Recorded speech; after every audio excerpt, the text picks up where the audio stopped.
Shyam kitchen तड़का की ओर से मेरे सभी दोस्तों श्रोताओं को जय सोमवती अमावस्या। अब जैसा कि है कि अभी सोमवती अमावस्या आने वाली है इस सोमवार को, तो 17 जुलाई को हरियाली अमावस्या भी है, सोमवती अमावस्या आ रही, सावन मास चल रहा है ना। तो इसकी कुछ ऐसी कहानी है, पौराणिक कहानी। इसका तो उपास रहना चाहिए, 108 फेरी लगाते हैं और फल, सीजनल फल जो भी चढ़ाते हैं। और फेरी में इसलिए कुछ ना कुछ लेके फेरी घूमना चाहिए, परिक्रमा करना चाहिए 108, क्योंकि वो किसी के काम में आ जाए। सुहाग का सामान लगाइए तो सुहागिन औरतों को दे दीजिए, खाने पीने के लगाइए तो कन्याओं को और दूसरों को, ब्राह्मणों को मंदिरों में बांट दीजिए, पंडित पुजारियों को। तो इस तरह के बहुत पुण्य मिलता है। सावन मास है, हरियाली अमावस्या भी है, सोमवती अमावस्या पड़ रही है 17 जुलाई को। तो उसकी कुछ ऐसी है कि कथा कुछ इस प्रकार है कि एक साहूकार ने थे। उस साहूकार ने के 7 बेटे थे। एक बेटी थी और 7 बहुएं थी।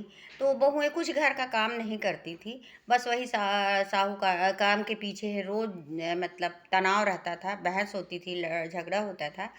तो और उनके यहाँ एक भिक्षा मांगने के लिए हमेशा पंडित आते थे मेरी से। तो भिक्षा देते थे, तो बहू भिक्षा देती थी। तो बहू से जब भिक्षा दे तो वो ले लें, और जिस दिन लड़की भिक्षा दे तो न लें। बोले कि हम बेटा तुम सुहागिन तो हो, पर सुहाग का सुख तुमको नहीं मिलेगा, ऐसा कह के बोले तुम्हारी भिक्षा हम नहीं लेंगे।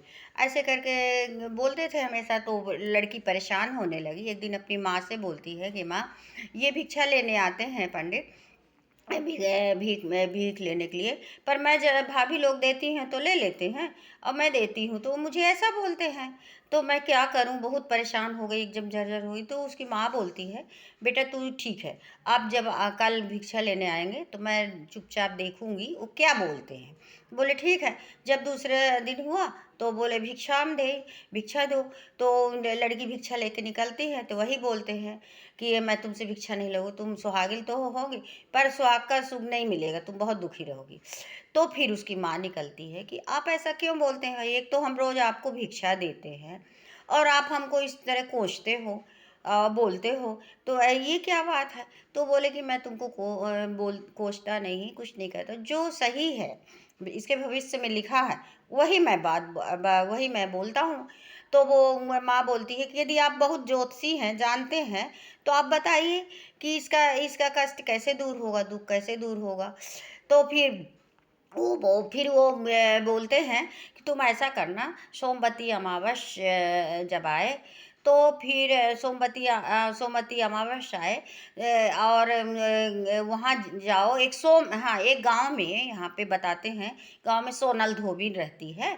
तो उसके यहाँ जाओ, यदि वो अपना सोमवती अमावस्या का अपना सुहाग दे देगी, और उससे बोलना दे दे, और ये बोलना कि तुम जितनी भी सब कहानी अपनी बताना, सोनम धोबी का घर ढूंढना, पूछना, और उससे ये बोलना कि तुम जितना भी सोमवती अमावस्या करे हो उसका फल हमारे बेटी को दे दो। यदि दे देती है तो फिर तुम्हारा बेटी हमेशा सौभाग्यवती रहेगी, नहीं तो तुम्हारा जैसे शादी होगी बेटी की तो इसका पति खत्म हो जाएगा। तो तुम ऐसे करो तो फिर यही दुख दूर होगा। तो बोलती है कि ठीक है।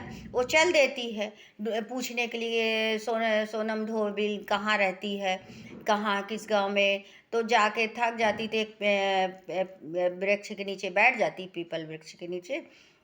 तो वहीं क्या बोलते हैं, जो गरुड़ पक्षी जो है वो घोंसला दी रहती है, बच्चे अंडा दी रहती है, अपना चली जाती बच्चों के खाने की व्यवस्था करने के लिए, ढूंढने के लिए। तो एक उसी समय नाग आता है, सांप आता है, और सांप आता है। तो वहाँ देखता है कि बच्चा तो जा खाने की कोशिश करता है उसके बच्चों को। तो वो क्या करती है कि एक उसमें ढक देती है किसी चीज़ पे सांप को उससे अच्छे से लड़ाई करती है, मारती है, और किसी बर्तन के नीचे, डलिया के नीचे उसको वहीं पे कुछ भी था तो ढक देती है।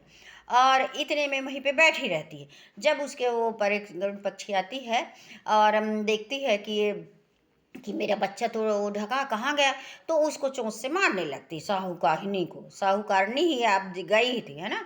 तो उसको चोंच से उसके ऊपर आक्रमण करने लगती, मारने लगती है। तो बोलती है कि देखो मैं तुम्हारे बच्चे को मैं बचाई हूँ और तुम ही मेरे को मार रही हो, और सांप आया था खा लेता, मैं सांप को मार के ढक दी हूँ, और देख लो तुम्हारा बच्चा, इतने बच्चा जीवित उसको दिख जाता है। तो बोलती है कि हे साहूकारनी, बता तू मेरे बच्चे को बचाई है, तू क्या मांगती है, मांग ले, जो भी मांगना मैं दूंगी। तो बोली कि सोनम धोबिन का घर बता दो मेरे को। तो वो नहीं, मेरे को सोनम धोबिन के घर जाना, पर अब 7 समुद्र पार करके कैसे जाऊँ मैं। तो बोलती है कि ठीक है, तुम अपने पीठ पे बैठाती है सोनम धोबी को, उसके घर के सामने छोड़ देती है। अब वो जाती है तो देखती है सोनम धोबी कि ये इसके यहाँ कोई काम नहीं करता, सब सुन लेती है उसकी कथा कि ये इसकी बहुएं लड़ाई करती हैं, काम नहीं करती हैं, सास धोबिन परेशान रहती है। तो वो क्या करती है कि सब सुन के, और रोज सुबह रात में 4 बजे, मतलब सुबह भोर में जब सब सोते रहते हैं, तो जाके सोनम धोबी का पूरा काम कर लेती है, और रोज यही करती है। तो जब एक दिन सोनम धोबी कहती है बहुओं को कि तुम लोग तो बहुत सुधर गई हो, अब पूरा काम धाम तो तुम ही लोग करती हो, तो ये बताओ कौन करता। तो बोले हम ही लोग करते हैं। झूठ बोल दी। फिर भी उसको विश्वास नहीं रहता रहा। तो फिर एक दिन क्या हो करी कि वो रात भर सोई नहीं। तो देखी कि एक औरत आती है और काम करी और जाने लगी हो। तो बोलती है कि तुम कौन हो भाई, तुम मुझे बता दो, काम तुम काम करती, मैं सोचती हूँ कि मेरी बहुएं काम करती हैं, पर तुम काम कर रही हो, तो बताओ कौन हो। तो फिर वो बताती है कि ऐसी ऐसी बात है, मेरे बेटी के उसमें लिखा है किस्मत में, और एक ऐसा बताया है, तो तुम हमको सुहाग दे दो, अपने जो सोमवती अमावस अभी तक करे हो उसका फल हमारे बेटी को दे दो, अपना वो सुहाग दे दो, इसके बाद तुम्हारा जो व्रत करना बाद इसके बाद सोमवती अमावस को तो तुम्हारा रहेगा, पर अभी तक का दे दो तो मेरे बेटी को सुहाग अमर हो जाएगा, तो शादी होगी। तो बोली कि हो गया, ठीक है। तो ऐसे करती है और फिर अपने बहुओं को बोलती है, लड़कों को, कि ठीक है, सोमवती अमावस उसी दिन रहते हैं ना। तो नहीं, ये बोली ठीक है। तो अपने जब जाने लगती हूँ बोली ठीक है मैं आऊँगी। तो वो जाके शादी यदि करने के लिए करती, शादी होती रहती थी। इतने में वो अपने धोबिन जो है, तो अपने लड़कों को बोलती है कि तुम्हारे पिताजी यदि ख़त्म हो जाते हैं तो घी और तेल मुँह में डाल के रख देना, तुम रहे आना है, मैं आऊँगी, अभी जा रही हूँ जरूरी काम से, बताती नहीं जरूरी काम से जा रही हूँ। तो फिर वो जाती हूँ, वहाँ शादी होती रहती है। सोनम वो धोबिन बैठ जाती है लड़के के पास में, एक एक घड़ा लेके और दूध में उसमें डाल के सब पूजा को करके, सुहाग का सब डाल के उसमें बैठी रहती हूँ वहीं पे। इतने में एक नांग आता है और उसको डस देता है, उसको इसका उसके बेटी को जिसकी शादी होती रहती है, तो उसको डस देता है। तो फिर वो क्या करती है कि अपने मांग का सिंदूर निकालती है और मेहंदी निकालती है और सब चीज़ें, सुहाग का मतलब, और काजल निकालती है आँख से, और उसी में घोल के और उसमें अपनी उंगलियों से छिड़क देती है लड़के के ऊपर, साहूकार के दामाद के ऊपर जो शादी होती रहती है। तो जीवित हो जाता है। तो उसको मालूम रहता है सोनम धोबी को मेरे पति का होएगा ही कुछ न कुछ, तो वो जीवित हो जाता है। तो बोलती है कि ठीक है, अब मैं जा रही हूँ अपने घर। तो वो बोलते हैं, साहूकारनी बोलती है कि हमारी इतना मदद किए हो, हमारे बेटी का सुहाग लौटाए हो, तो आपको क्या चाहिए आप ले लीजिए, जो भी मांग लीजिए। धोबिन को बोलती, तो धोबिन बोलती है यदि कुछ मुझे देना ही चाहते हो तो एक मिट्टी का घड़ा दे दो। तो मिट्टी का घड़ा लेती है और चलती है, तो बांसदेव मिलते, पीपल का वृक्ष मिलता। तो वहीं के मिट्टी के घड़े में जल भरती है, गंगा जल जल सब कुछ, सुहाग का सामान सब डाल दे, वही मेहंदी वही अपना निकाल के उसी में डालती है, और वही घड़े का 108 बार परिक्रमा करती है, और वहीं पे वो घड़ा को गाड़ देती है खोद के। अब फिर अपने घर चल देती है।